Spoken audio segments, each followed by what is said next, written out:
Welcome to another edition of Spooky Reviews from Spooky Ventures. For this round, my attention is on a new Blu-Ray release of The Bloody Man from Wild Eye Releasing. Now this movie is intended to look and feel like an 80s movie, and I think they nailed that aspect of it. As I talked about in my review of Nightmare Man, indie films often like to cast actors who are known for other genre films because it has a tendency to attract investors and viewers. In the case of this movie, we actually get two of them. Tuesday Knight and Lisa Wilcox, both of whom are known for the Nightmare on Elm Street series, are in this movie. Now, a lot of times with name appearances like that, the roles are small and inconsequential. That's not the case here. Knight's character is one of the main ones that the movie has, and Wilcox's role, while not quite as substantial, is far from anything that I would call a cameo. Those two performances are probably the best in the bunch here. There are some other shining spots, like David Daniel, who plays the character at the heart of this story. A lot of the other actors are not as effective, but then again, you don't come into an independent horror film looking for Oscar-worthy performances. The story here centers around a melded family with three kids who miss their deceased mother, who is played by Wilcox. Knight plays the new stepmother. Sam, the younger son, is fascinated by a comic book that his mother gave him before she died. He becomes convinced that the demonic bad guy from that movie, that comic book, The Bloody Man, has become real and is after his family.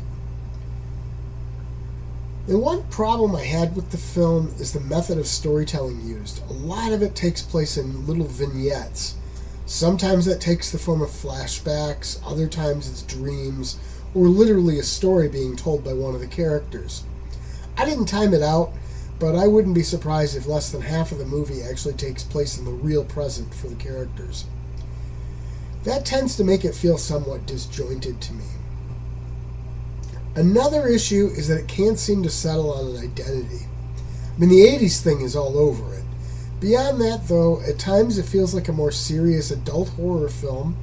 At other points, it seems like the filmmaker was going for more of a kid-oriented movie like The Goonies. It just seems a strange meshing of styles, and I'm not sure that it really works well for either one. There are some particularly creepy scenes, though. The makeup and effects are convincing, and I really like an animation section that happens late in the film. Now remember, I said this story is from a comic book, so while including animation might sound like an odd choice, it actually makes perfect sense in this case. Another charm of the movie, for me, is based around a lot of the pop culture references. Sam has a Michael Myers mask in his room. You can also see a Spider-Man poster prominently displayed. There was a funny section late in the movie that involves a severed arm.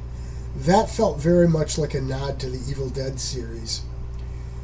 You know, talking about a funny section, there is actually some very effective humor throughout. In fact, in some ways it feels almost more like a horror comedy. Overall, I'd consider this to land quite a bit further on the enjoyable side than not. It comes with a number of bonus features. The one I liked best was the gag reel. It made it look like they had a really great time making the movie.